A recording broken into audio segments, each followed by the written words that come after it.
तो क्या पढ़ रहे हैं हम? परमाणु एवं अणु। ठीक है, परमाणु हमने समझ लिया था अभी तक कि एक तो हमने पढ़े कि परमाणु से बनेगा अणु। परमाणु क्या है? डाल्टन ने परमाणु सिद्धांत हमें दिया। उसने बताया कि परमाणु क्या है, सबसे छोटा जिसके और टुकड़े नहीं कर सकते। फर्स्ट चैप्टर में जिसको हम अणु कह रहे थे कि हर पदार्थ, हर द्रव किसी सूक्ष्मतम कण से बना है, वो कण। अभी उसको बोला गया कि वो परमाणु है। डाल्टन ने बोला कि वो सूक्ष्मतम कण क्या है? परमाणु। इसको और छोटा नहीं कर सकते हम। किसी भी रासायनिक अभिक्रिया में ना तो इसका सृजन होता है ना विनाश होता है। ठीक है, ये परमाणु है किस चीज के? तत्वों के। और बहुत सारे जो तत्व हमारे ब्रह्मांड में हैं, उन्हीं से पूरा ब्रह्मांड बना हुआ है। हर एक द्रव उन्हीं परमाणुओं से, उन्हीं तत्वों से मिलकर बना हुआ है। वो तत्व लगभग 118 जो हमने अभी तक खोजे हैं, और उनके परमाणु किस तरह के हैं ये हमने खोज लिया। तो वो परमाणु को बोला गया, डाल्टन ने जो सिद्धांत दिया उसके बारे में हमने पढ़ लिया अभी तक कि सूक्ष्मतम कण है, दो अलग अलग तत्वों के परमाणु एक जैसे नहीं होंगे, और एक परमाणु के, एक तत्व के सारे परमाणु एक जैसे होंगे। ये कुछ हमने पढ़ लिया अभी तक। ठीक है, जो रासायनिक संयोजन था उसमें हमने द्रव्यमान संरक्षता का नियम भी पढ़ा। उसमें हमने क्या पढ़ा था? द्रव्यमान स्थिर रहता है और अनुपात, स्थिर अनुपात का नियम। दो रूल हमने पढ़े हैं, ये 10वीं तक आपने याद रखने हैं, उसके आगे भी याद रखने हैं, लेकिन जिन्होंने साइंस पढ़नी है वो उनके लिए जरूरी है। जिन्होंने नहीं पढ़नी है उनको आगे काम नहीं आएंगे, तो वो ऑटोमेटिकली भूल भी जाते हैं। ठीक है, लेकिन मैक्सिमम चीजें याद रखने का प्रयास करो। अगर आपने कोई टेस्ट देना है आगे, तो वहां पर भी ऐसी छोटी छोटी चीजें पूछी जाती हैं जो 10वीं तक का सिलेबस होता है। चाहे वो आप आगे आर्ट्स फील्ड में जाओ तब भी साइंस पूछी जाएगी थोड़ी बहुत, 10वीं तक की। साइंस फील्ड में जाओ तो वहां पे आर्ट्स में से जो हिस्ट्री, सोशल साइंस वगैरह है उसमें से प्रश्न पूछे जाते हैं। तो 10वीं तक का कॉमन सिलेबस है, ये सबको अच्छे से समझ आना चाहिए। तो डाल्टन ने सिद्धांत दिया था क्या है परमाणु। फिर हमने बोला कि परमाणु जब मिल जाएगा तो अणु बन जाएगा। अब अणु भी क्या है? अणु भी वो छोटा कण है, बहुत छोटा कण है ये भी, जो अस्तित्व में रह सकता है। परमाणु हो सकता है अस्तित्व में हो ना हो, मतलब ये परमाणु है, लेकिन ये परमाणु ऐसा मिलेगा ही नहीं हमें। मैक्सिमम कंडीशन में जितने भी तत्व हैं, ज्यादातर तत्वों के ये परमाणु ऐसे मिलेंगे ही नहीं हमें अलग से। ये रासायनिक रूप से किसी से जुड़े हुए मिलेंगे, किसी दूसरे अणु से, परमाणु से जुड़े हुए मिलेंगे, चाहे वो इसी तत्व का हो या किसी और तत्व का। जैसे ऑक्सीजन का परमाणु है मान लो ये, और ये भी ऑक्सीजन का ही परमाणु है, तो O2 बन गया। तो नेचर में, प्रकृति में हमें ऑक्सीजन ऐसे मिलेगी या ऐसे मिलेगी, या कार्बन के साथ जुड़ी हुई मिलेगी। ये ऑक्सीजन का, ये ऑक्सीजन का, ये कार्बन का परमाणु जुड़कर ये एक अणु बना रहा है। ये भी एक अणु बन रहा है ऑक्सीजन का, या 3 ऑक्सीजन मिलती हैं ऐसे तो बन जाता है एक अणु। तो अणु क्या है? परमाणु और अणु में ज्यादा डिफरेंस नहीं है। ये भी सूक्ष्मतम कण है जो है, और ये वह सूक्ष्मतम कण है जो अस्तित्व में पाया गया, जो एक्चुअली मिलता है हमें। ठीक है, अकेला नहीं मिलता ज्यादातर परमाणु हमें, तो किसी दूसरे परमाणु के साथ जुड़ा हुआ मिलेगा, इसलिए बोलते हैं अणु है। तो जब परमाणु जुड़ जाते हैं रासायनिक रूप से तो क्या बन जाते हैं? यौगिक। और वो यौगिक भी क्या है?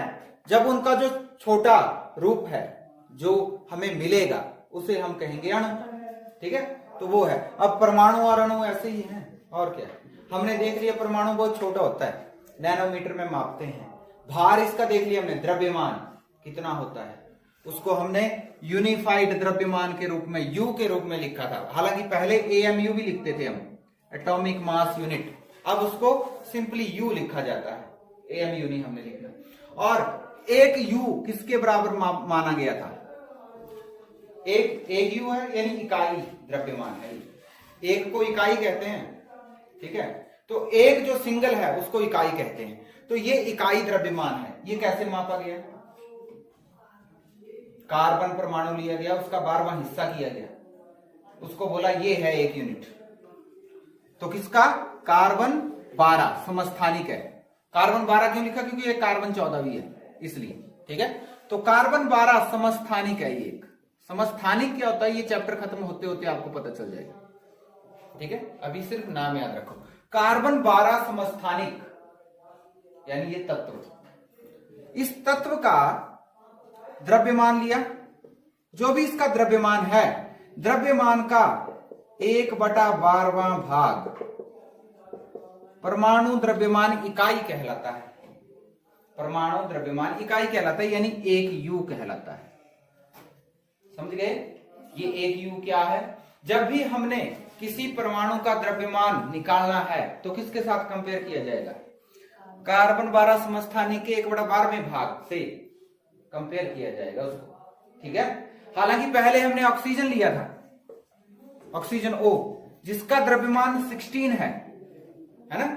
तो पहले ऑक्सीजन लिया था और बोला इसका 16वां भाग कर देते हैं, इसका 16वां भाग हो गया 1 इकाई, ऐसा बोला गया था पहले। लेकिन बाद में फिर देखा कि नहीं, कार्बन ज्यादा सुटेबल है, उसको हम मानक रूप में ले सकते हैं, इसलिए कार्बन 12 जो समस्थानिक है उसको हमने उसका 12वां भाग किया द्रव्यमान का, और उसको बोल दिया गया कि ये यूनिट है, अब इकाई है। याद रखना अब एक इकाई क्या है। जब भी आपसे पूछा जाएगा परमाणु द्रव्यमान इकाई, ऐसा ज्यादा टेंशन नहीं लेना कि अब क्या हो गया, इकाई का मतलब 1, परमाणु द्रव्यमान 1 क्या है, कहां से आया वो। तो हमने बोला ये जो कार्बन था इसके द्रव्यमान का 12वां भाग इकाई कहलाता है। ऐसा नहीं बोलना हाइड्रोजन का, हालांकि क्या है, हाइड्रोजन का भार है 1 यूनिट, लेकिन इकाई हाइड्रोजन के द्रव्यमान को नहीं माना गया। मानने को तो उसको भी मान सकते थे ना, ये भी तो 1 यूनिट है, तो इसको जो मान लो डायरेक्ट, जरूरी हिस्से करने क्यों नहीं किए, ये बाद में समझा दूंगा। अभी सिर्फ याद रखो कि ये हाइड्रोजन को 1 यूनिट नहीं बोला है हमने, किसको बोला है, कार्बन 12 के 12वें भाग को बोला है।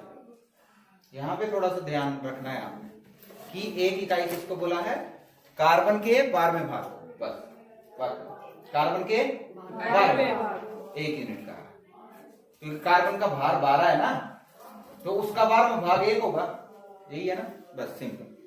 अच्छा, उसके बाद आगे क्या है, परमाणु किस प्रकार अस्तित्व में रहते हैं। अब अस्तित्व की बात भी मैंने कर दी। परमाणु ऐसे भी हैं जो फ्री हैं, नहीं जुड़े हुए रासायनिक रूप से, जैसे हमारे पास हीलियम का परमाणु मिल गया, ये रासायनिक रूप से दूसरे परमाणु के साथ जुड़कर अणु नहीं बना रहा है, फ्री मिल रहा है। वैसे ही हमारे पास आर्गन का भी है, नियोन का भी है। ये कुछ ऐसी गैसें हैं जो फ्री स्टेट में पाई जाती हैं, किसी दूसरे परमाणु के साथ जुड़कर अणु नहीं बनाती, अकेली भी पाई जाती हैं, ठीक है, समझ गए।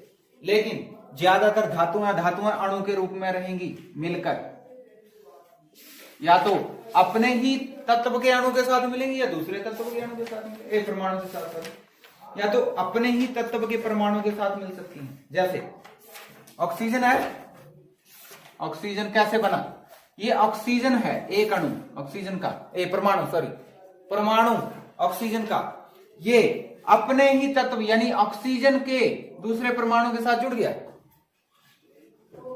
अपने ही तत्व के परमाणु के साथ जुड़ा, या दूसरे के साथ जुड़ेगा, कार्बन के साथ जुड़ा, कार्बन थोड़ा बड़ा छोटा बनना है, ऑक्सीजन बड़ा होता है, कार्बन छोटा, कोई बात नहीं, ऐसे बना लो। ये कार्बन का अणु है, परमाणु है, ये ऑक्सीजन का परमाणु है, यहां पर ये ऑक्सीजन का है, ये भी ऑक्सीजन का है, तो O2 बना, और यहां पे CO बना, या CO2 बनाना है तो ऑक्सीजन का एक और जोड़ लो इसके साथ, ठीक है। तो अणु कैसे बना, या कोई परमाणु अपने ही तत्व के दूसरे परमाणु के साथ रासायनिक रूप से जुड़ा हुआ है, या किसी दूसरे तत्व के परमाणु के साथ जुड़ा हुआ है ना। कोई परमाणु अपने ही तत्व के परमाणु के साथ जुड़ गया, यानी ऑक्सीजन तत्व है, ऑक्सीजन तत्व का परमाणु ऑक्सीजन तत्व के परमाणु के साथ ही जुड़ गया, अणु बन गया ऑक्सीजन का, समझ गए। या ऑक्सीजन तत्व का परमाणु कार्बन तत्व के परमाणु के साथ जुड़ गया, या तो अपने ही तत्व के परमाणु के साथ जुड़ा या किसी दूसरे तत्व के परमाणु के साथ जुड़ा। तो इस प्रकार रासायनिक रूप से जब परमाणु जुड़ते हैं, 2 या 2 से अधिक, परमाणु जुड़कर अणु का निर्माण कर देते हैं वो। समझ गए?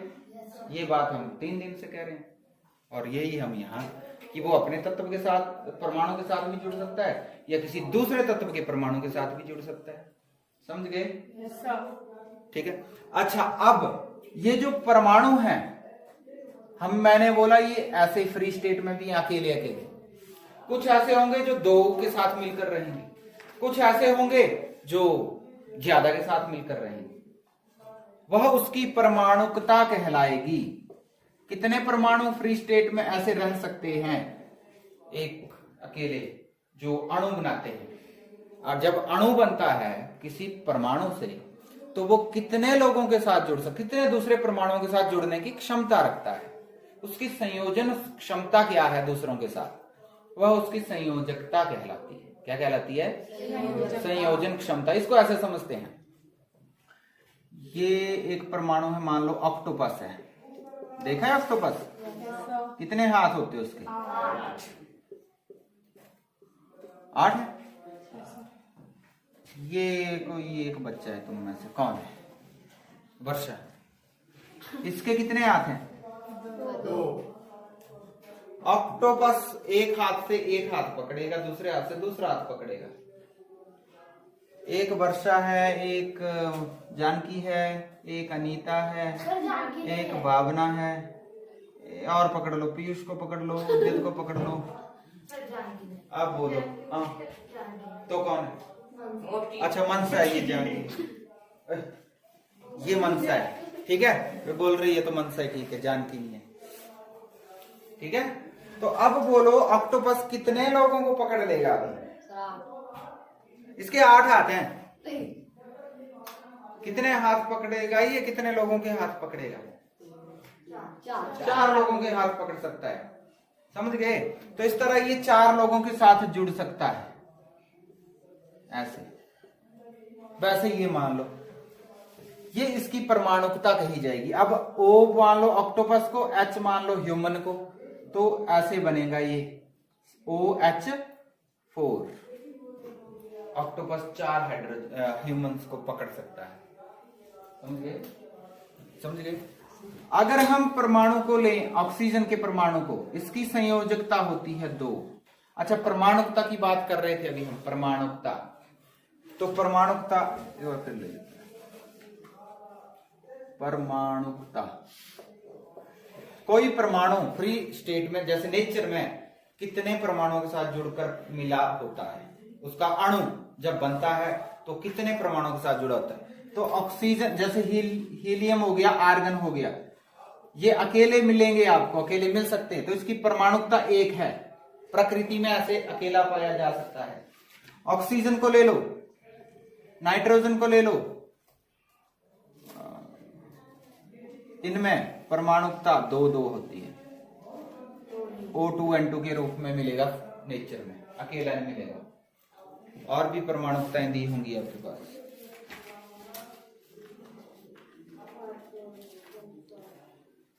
ये है क्लोरीन फास्फोरस। क्लोरीन की द्विपरमाणुकता है, 2 है इसमें भी। फास्फोरस में 4, सल्फर में 8 हो जाते हैं। ठीक है, उसके बाद नीचे सोडियम की 1 है, आयरन की 1 है, एल्युमिनियम की 1 है, कॉपर की 1 है परमाणुकता। यानी प्रकृति में ये कितने परमाणु इसके एक साथ मिल सकते हैं हमें जुड़े हुए। ऑक्सीजन अपने परमाणु के साथ मिलेगा 1 के साथ, तो 2 परमाणु इकट्ठे मिलेंगे हम। वैसे नाइट्रोजन जो 4 मिले, अब जिनके 2 मिले हैं वो द्विपरमाणुकता होगी उसकी, जिसके 4 मिलेंगे उसकी चतुर्परमाणुकता है, जिसके उससे ज्यादा मिलेंगे जैसे सल्फर के 8 हो जाते हैं तो बहुपरमाणुकता कहेंगे उसको। ठीक है, तो परमाणुकता पर हम ज्यादा नहीं जाएंगे। अभी हम आ गए थे संयोजन क्षमता के ऊपर। तो संयोजन क्षमता निर्भर करती है परमाणुकता के ऊपर ही, कि उसके पास कितने आबंध बनाने की क्षमता है। जैसे ऑक्टोपस के 8 आबंध बन सकते हैं और मनुष्य के 2 आबंध बन सकते थे, तो 4 मनुष्य जो है ऑक्टोपस के साथ जुड़ सकते थे। ठीक है,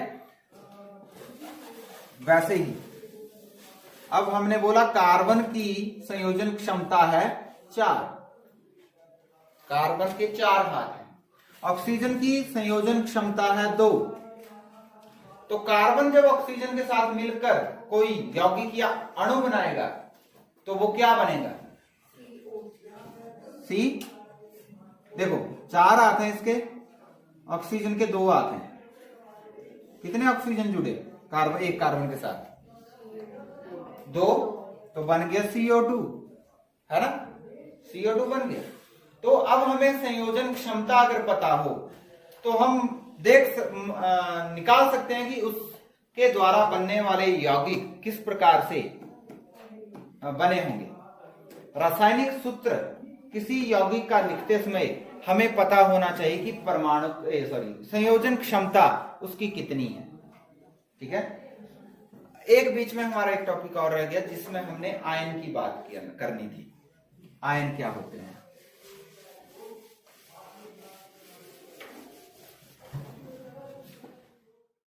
तो आयन क्या होते हैं? आयन भी यौगिक हैं, जैसे कार्बन डाइऑक्साइड मैंने बोली, सल्फर डाइऑक्साइड भी है। तो जब एक परमाणु 2 या 2 से अधिक परमाणुओं के साथ जुड़ रहा है तो क्या बन रहा है? यौगिक। ठीक है। यौगिक का अणु बनेगा, यौगिक बनेगा। हर बार आयन नहीं बनेगा। लेकिन फिर आयन क्या है? अभी तक तो हम यौगिक की बात कर रहे थे, अणु की बात कर रहे थे कि परमाणु जब रासायनिक रूप से दूसरे परमाणु के साथ 2 या 2 से अधिक परमाणु के साथ जुड़ रहा है तो उसको हम यौगिक कह रहे थे या अणु कह रहे थे। तो अब आयन क्या आ गया? ये भी यौगिक या अणु है। आयन नाम क्यों दिया हमने इसको? क्योंकि इसमें जो परमाणु जुड़े हैं उन परमाणुओं में आवेश होता है। जो परमाणु इसका निर्माण कर रहे हैं, इस यौगिक का निर्माण कर रहे हैं, वो परमाणु कैसे होते? आवेशित। और ये आवेशित जो परमाणु होते हैं ये कब होते हैं? ज्यादातर जब धातु एवं अधातु जुड़ते हैं। धातु एवं अधातु के परमाणु जब एक दूसरे के साथ रासायनिक रूप से जुड़ेंगे तब जाके आयन बनते हैं। जैसे एग्जाम्पल मैं दे दूं आपको, सोडियम क्लोराइड है। सोडियम एक धातु है, पता है ना? सोडियम धातु है, ऐसी धातु है जो बहुत सॉफ्ट होती है, जिसको चाकू से भी काटा जा सकता है। तो धातुएं कैसी होती? कठोर होती, कठोर। लेकिन सोडियम एक ऐसी धातु है, और पोटेशियम, जिसको चाकू से भी काटा जा सकता है। ठीक है। बाकी काटो बोला लोहे को नहीं कटेगा, ये भी धातु है। अच्छा, सोडियम क्लोरीन क्या है? अधातु। तो ये जब 2 धातु अधातु आपस में मिल रही है तो ये आयनिक यौगिक बन रहा है। ये कैसा यौगिक है? अब ये आयनिक यौगिक बना है, अर्थात ये धातु और अधातु क्या है? आयन है। और आयन क्या होते? ऐसे परमाणु जो आवेशित होते हैं। आवेश कितने प्रकार के पढ़े हैं आपने 8वीं में? आवेश पढ़े हैं 8वीं में? कौन कौन से? धन आवेश और ऋण आवेश। धन आवेश क्या होता है? जिसके ऊपर पॉजिटिव साइन होता है, नेगेटिव होता है ऋण आवेश। ठीक है। यहां पर जो परमाणु धन आवेशित होगा, जो परमाणु धन आवेशित होगा उसे हम कैटायन कहेंगे, और जो परमाणु ऋण आवेशित होगा उसे अनायन कहेंगे। कैटायन और अनायन। ठीक है। कैटायन जिसके ऊपर धन आवेश होगा। तो ये जो सोडियम का परमाणु है इसके ऊपर धन आवेश होता है, और जो क्लोरीन का है इसके ऊपर ऋण आवेश होता है। ये अनायन और कैटायन जब एक दूसरे के साथ जुड़ते हैं तो इनके बीच एक आकर्षण बल लग जाता है। पॉजिटिव और नेगेटिव के बीच में आकर्षण होता है ना, तो वो दोनों जुड़ जाएंगे, और वो आकर्षण बल बहुत ज्यादा स्ट्रांग होता है, जिसकी वजह से ये कठोरता से एक दूसरे से जुड़ जाते हैं और एक यौगिक बन जाता है NaCl। NaCl सुना है क्या है? क्या होता है NaCl? जो नमक हम खाते हैं वो सोडियम क्लोराइड होता है। समझ गए? तो ये सोडियम धातु और क्लोरीन धातु से मिलकर उसका एक अणु बनता है। जो चीज आप देख रहे हैं, ये जो चीजें देख रहे हैं, आयरन, लोहा, कोई भी चीज दिख रही है आपको, महसूस हो रही है, उसमें एक अकेला कण नहीं होगा, बहुत सारे कण हैं, लाखों करोड़ों, तब तो हम उसको टच कर रहे हैं तो एक कण तो दिखेगा भी नहीं। एक कण कहां दिखेगा? लाखों करोड़ों कण जब मिल गए तो वो इस रूप में आ गए कि आप उसको महसूस कर सकते हैं, टच कर सकते हैं, है ना? नहीं तो कण तो कुछ भी नहीं था। तो एक जगह जैसे आयरन है, धातु है आयरन Fe, इसका अणु कितना परमाणु कितना करोगा, इतना छोटा। उन परमाणुओं के मिलने से पूरी रॉड बनी है। तो इसमें सोचो, परमाणु तो सूक्ष्मतम कण है, जब बहुत सारे मिल गए और ये लोहा बन गया तो इसमें अरबों खरबों परमाणु हो जाएंगे। ठीक है। तो जब यौगिक बनेंगे तो वो कैसे बने, दो अलग अलग परमाणु जब मिलते हैं, रासायनिक रूप से मिल जाते हैं तो यौगिक बन जाते हैं। और ऐसे यौगिक जिनमें आवेशित परमाणु जुड़े होते हैं उन्हें आयन कहा जाता है। समझ गए। कार्बन डाइऑक्साइड बनाई आपने, इसमें कुछ भी नहीं है, ये सिंपली बॉन्ड से जुड़े हैं, इसमें कोई ऋण या धन आवेश नहीं है। तो ये आयन से बने हुए यौगिक नहीं है, ये सिंपल यौगिक है। ठीक है। लेकिन ये आयन से बने हुए यौगिक हैं। और आयन क्या है, धन आवेशित परमाणु। समझ गए। सॉरी, आवेशित परमाणु, धन या ऋण आवेशित परमाणु। ठीक है। और ये धातु और अधातु होते हैं ज्यादातर। धातु और अधातु के परमाणु जब जुड़ते हैं तो आयनिक यौगिक बनते हैं, क्योंकि इनके ऊपर आवेश आ जाता है और इसी आवेश के कारण वो एक दूसरे के साथ आकर्षण बल से जुड़ जाते हैं। इसे आयनिक यौगिक। प्रश्न पूछा जाता है आयन क्या होते हैं या आयनिक यौगिक क्या होते हैं। तो आयन क्या होते हैं, ऐसे परमाणु जिनके ऊपर आवेश होता है। इसमें अगर ऋण आवेश हो तो उसको ऋण आवेश, नेगेटिव हो, मतलब जो नेगेटिव होता है, ऋण होता है, उसे ऋण आवेश कहा जाता है और धन वाले को धन आवेश कहा जाता है। ठीक है। ऐसे लिखना है उसमें आपने। और इन आवेशित आयनों से बनने वाले यौगिक आयनिक यौगिक कहलाते हैं। ठीक है। इनसे बनने वाले यौगिक आयनिक, ये पूरा यौगिक बन गया तो आयनिक यौगिक। ये एक आयन है, दूसरा आयन है, कैटायन या एनायन। धन आवेशित जो परमाणु है उसको कैटायन बोलते हैं, ऋण आवेशित जो है उसको एनायन कहेंगे। बस बात खत्म। इतनी याद रखनी है आपने।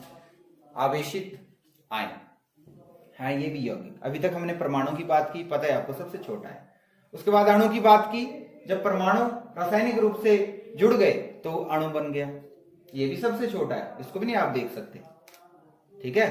तो हमने बोला कि परमाणु स्वतंत्र रूप में तो मिलेगा नहीं हमें, वो किसी के साथ जुड़ा हुआ मिलेगा। यानी अस्तित्व में कौन होता है, अणु। परमाणु नहीं अस्तित्व में होता। ऐसे तो परमाणु तो है लेकिन मिलेगा नहीं सेपरेट, वो किसी के साथ जुड़ा हुआ मिलेगा। यानी अस्तित्व में क्या होगा, अणु। तो जो अस्तित्व में पाया जाएगा सूक्ष्मतम कण वो है अणु, वो जुड़ा हुआ मिलेगा रासायनिक रूप से। और जो सबसे सूक्ष्मतम कण है वो है परमाणु। समझ गए। अब अणु ही एक प्रकार का यौगिक है।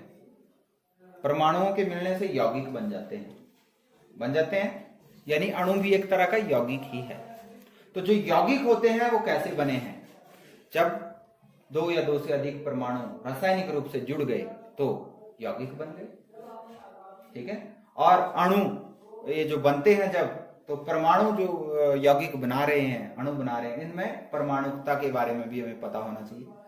ये आपकी बुक में देख लेना किसकी कितनी परमाणुकता है। नहीं समझ आएगा तो अभी छोड़ देना, चैप्टर खत्म होते होते तुम्हें पता चल जाएगा कि परमाणुकता क्या है, लेकिन एक बार पढ़ना जरूर है। ठीक है। उसके बाद हमने इन्हीं में आयन समझ लिया, आयन क्या होते हैं। तो हमने बोला आयन भी यौगिक ही है, जैसे अणु है वैसे यौगिक है, वैसे आयन है। बस आयन में क्या है, आवेश। जब यौगिक कैसे बना, ऐसे परमाणुओं से जिन पर आवेश था, तो आयन हो गया, आयनिक यौगिक हो गया। ठीक है। बस इतनी कर बात याद रखनी है। उसके बाद हमने क्या पढ़ा था, संयोजन क्षमता। परमाणुओं की संयोजन क्षमता मैंने समझा दी ऑक्टोपस का उदाहरण देकर। अलग अलग परमाणुओं की संयोजन क्षमता अलग अलग होती है। और संयोजन क्षमता के ऊपर भी आपको यहाँ एक सारणी दी हुई है 3.6। देखो सोडियम Na1, ये एक पॉजिटिव लगा है इसके ऊपर, पॉजिटिव, यानी ये क्या है, ये है पॉजिटिव साइन वाला कैटायन। कैटायन है, धनावेश है। तो ये सोडियम के ऊपर एक पॉजिटिव चार्ज है, इसकी संयोजन क्षमता है 1, यानी इसका कितने हाथ है, 1 हाथ है। इधर चलो, यहां कहीं देखो, ऊपर देखो CO3 कार्बोनेट है, दूसरे लाइन में लास्ट वाली कार्बोनेट में लिखा है CO3 2 charge negative, CO3 2 charge negative. ठीक है। यहां भी पॉजिटिव में भी है, Al 3 चार्ज पॉजिटिव।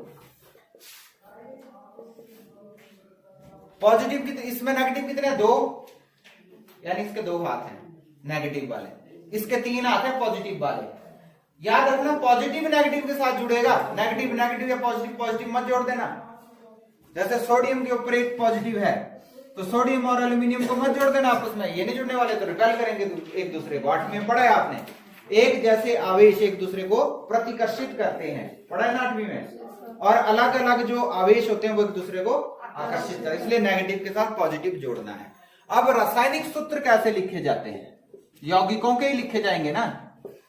ये क्या है? NaCl, सोडियम क्लोराइड, नमक। ये क्या बता रहा है? इसका अणु जब बना, नमक का जो अणु बनता है उसमें कैसे बनता है? सोडियम का एक परमाणु क्लोरीन के एक परमाणु के साथ जुड़ा है तो नमक का अणु बना है, और ऐसे बहुत सारे अणु मिलकर वो सफेद नमक जो आप खा रहे हैं वो बन जाते हैं। समझ गए? तो ये NaCl क्या बोला मैंने? ये है रासायनिक सूत्र। ये क्या बताता है? ये प्रतीक बता रहा है उन तत्वों के जो तत्व इसमें हैं, जो इसके संघटक हैं। किसी यौगिक में उसके संघटक तत्व क्या हैं, उनको प्रतीक के रूप में लिखना उसका रासायनिक सूत्र कहलाता है। ऐसा ही है। नींद तो नहीं आ रही किसी को? नहीं आ रही?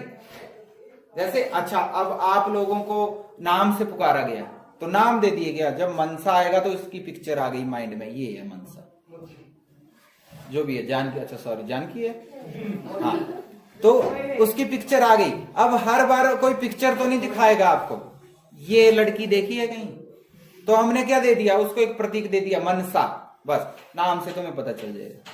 ठीक है, वैसे यहां पर एक नाम दे दिया NaCl, ये नमक है, सोडियम क्लोराइड है। ये हमें सिर्फ ये नहीं बता रहा है कि ये नमक है, हमें ये भी बता दे रहा है कि इसके संघटक क्या हैं।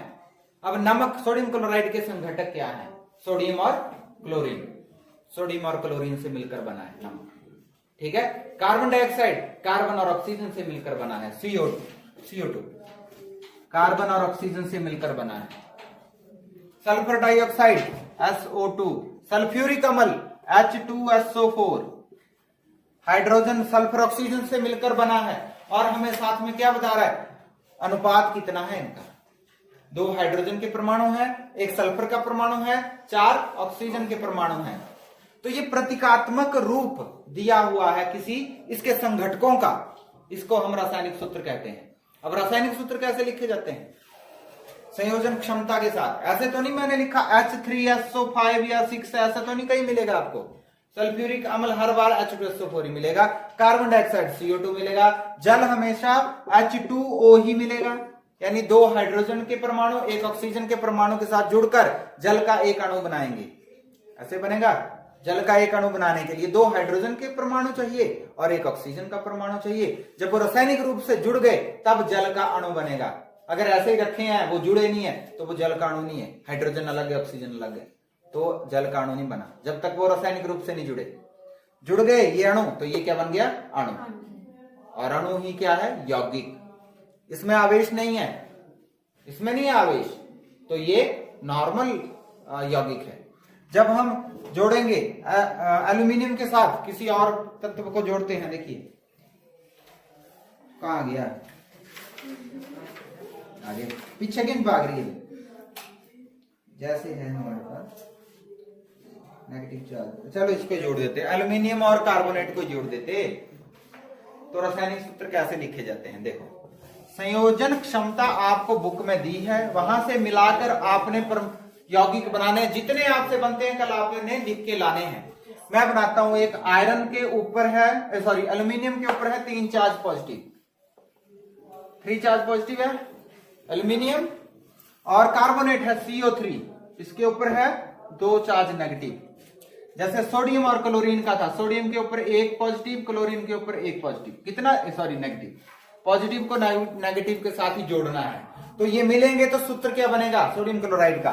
सोडियम की संयोजकता 1 है, क्लोरीन की संयोजकता भी 1 है। यहां पर देखो एल्यूमिनियम की संयोजन क्षमता कितनी बताई है? 3, कार्बोनेट की 2। अब जब आपने यौगिक बनाना है, कहीं एल्यूमिनियम का सोडियम के साथ मत बना देना, बार बार बोल रहा हूं, एल्यूमिनियम का सोडियम के साथ नहीं बनेगा। क्यों? क्योंकि दोनों पॉजिटिव है, रिपेल करेंगे। कार्बोनेट का क्लोरीन के साथ नहीं बनेगा, रिपेल करेंगे, जुड़ेंगे ही नहीं परमाणु, दूर भागेंगे एक दूसरे से। अच्छा, तो ये यौगिक बनाएंगे, ये अपना यौगिक बना सकते हैं, बनाएंगे। देखो कैसे बनाएंगे, अब इनकी संयोजन क्षमता लिख दी नीचे और क्रॉस मल्टीप्लाई कर दिया, इधर जाएगा ये इधर जाएगा, बन गया AlCO3। अब Al के साथ लगेगा 2, कार्बोनेट के साथ लगेगा 3। अब 3 के साथ 3 ऐसे तो नहीं लगा सकते हैं, हमने क्या करना है, इसको ब्रैकेट में लेना है। पूरा CO3 को 3 से गुणा हुई है, CO3 को पूरे को 3 से गुणा हुई है, और Al को पूरे को 2 से गुणा हुई है। लेकिन Al तो अकेला है, इसको ब्रैकेट लगाने की जरूरत नहीं है। जैसे मैथ में करते हैं, मैथ में जैसे 5 जमा 3 2 अंक है, इसको 5 से गुणा करनी है, तो ऐसे तो नहीं किया जाएगा। कैसे किया जाएगा, ब्रैकेट लगा के किया जाएगा। पूरे को गुणा है 5 से, है ना। लेकिन अगर 5 है तो 5 को गुणा 5 लिख सकते हैं, 5 ब्रैकेट 5 लिखने की जरूरत नहीं है, ठीक है। वैसे यहां पे है, यहां पे ये यौगिक है, एक बहुपरमाणुक आयन है, बहुपरमाणुक आयन है, एक से ज्यादा परमाणु है, तो इसको ब्रैकेट में लिख के लिखना है। यहां पर सोडियम और क्लोरीन है, अकेले अकेले परमाणु है, तो ब्रैकेट लगाने की जरूरत ही नहीं पड़ेगी, ठीक है। अगर एल्यूमिनियम के साथ क्लोरीन को जोड़ना है तो वो भी जुड़ जाएगा, क्योंकि ये पॉजिटिव चार्ज है, नेगेटिव चार्ज है, जोड़े। देखो, aluminium 3 charge positive, chlorine 1 charge negative. Aluminium की संयोजन क्षमता 3, इसकी 1, ठीक है। क्रॉस मल्टीप्लाई कर दो, क्या होगा, Al1 नहीं लिखने की जरूरत, 1 लिखने की जरूरत नहीं है पैरों में। Al क्लोरीन के साथ 3 लगेगा पैरों में, AlCl3 बनेगा। जब एल्यूमिनियम क्लोरीन के साथ जुड़ेगा तो एल्यूमिनियम क्लोराइड बनेगा, और उसका फार्मूला ये होगा AlCl3, ठीक है। AlCl2 नहीं होगा, AlCl भी नहीं होगा, ठीक है। तो जब भी रासायनिक सूत्र आपने लिखने हैं तो उनकी संयोजन क्षमता पता होनी चाहिए। अगर आपको संयोजन क्षमता पता है तो उनके नीचे लिख दो, दोनों आयनों के नीचे उनकी संयोजन क्षमता लिख दो। जब सूत्र लिखना है तो क्रॉस मल्टीप्लाई करके सूत्र लिख देना है। लगे पता कैसे सूत्र लिखा जाता है? किसी को कंफ्यूजन हो तो बोलिए। ये जो आपको यहाँ पर दिए हुए हैं पॉजिटिव और नेगेटिव चार्ज, इनके ऊपर अगर एक पॉजिटिव है तो एक संयोजन क्षमता है, 2 पॉजिटिव है तो 2 संयोजन क्षमता है। इन सबको मिलाकर आपने जितने मैक्सिमम हो सकते हैं उतने यौगिक कल बना के लाने। इधर कुछ दिए गए हैं आपको, इसको पढ़ना है लेकिन घर में जाकर। ये यहाँ पर कुछ लिखा हुआ है कि रासायनिक सूत्र लिखते समय आपको निम्न नियमों का पालन करना चाहिए। कौन से नियम है? पहला, आयन की संयोजकता अथवा आवेश संतुलित होना चाहिए। संतुलित कैसे होना चाहिए? मतलब अगर इसके पास 3 पॉजिटिव है, इसके पास 3 पॉजिटिव है, इसके पास 1 नेगेटिव है, तो इसको 3 नेगेटिव की आवश्यकता पड़नी है, तब जाके इसके पॉजिटिव चार्ज क्या होंगे? बराबर होंगे, यानी संतुलित होंगे। तो संतुलित करना है, ठीक है। चलो दूसरा, जब एक यौगिक किसी धातु एवं अधातु के संयोग से निर्मित होता है तो धातु के नाम अथवा उसके प्रतीक को रासायनिक सूत्र में पहले लिखते हैं। हमने बोला AlCl3, Cl3 Al नहीं बोला, तो ये नियम है। धातु जो है वो पहले लिखी जाती है, अधातु बाद में, समझे? तो एल्यूमिनियम धातु है, जो भी पॉजिटिव चार्ज है वो सारे धातुएं हैं, इसलिए ये याद रखना है। अगर धातु याद नहीं रह रहा है आपको, याद रखें जिसके ऊपर पॉजिटिव चार्ज है, जो अनायन है वो पहले लिखा जाएगा, सॉरी जो कटायन है वो पहले लिखा जाएगा। समझ गए? बिल्कुल समझ आ गया, ये याद रखना। अच्छा, दूसरा नियम होगा कि धातु को पहले लिखा जाता है, धन आवेश को पहले लिखा जाता है। अगला, बहुपरमाणुक आयनों द्वारा निर्मित यौगिक में आयन को पहले कोष्ठक में रखते हैं। अगर तो ऐसा कोई परमाणु अणु मिल गया जिसमें 2 या 2 से ज्यादा परमाणु हैं, जैसे CO3 है या SO4 2 चार्ज नेगेटिव है, तो ये बहुपरमाणुक हो गए। इनको ब्रैकेट में लिखकर फिर आगे मल्टीप्लाई 3 4 5 करना पड़ता है, ब्रैकेट लगाना। अगर अकेला है तो जरूरत नहीं है, जैसे यहां पर है Cl के साथ 3 लिख दिया, अकेला परमाणु है Cl, तो इसको ब्रैकेट के बाहर 3 लिखने की जरूरत नहीं है, ठीक है, जैसे मैथ में करते हैं वैसे। समझ आ गया? तो ये रासायनिक सूत्र समझने आपने, किसी को कुछ समझ नहीं आया हो तो मेरे से पूछ लेना।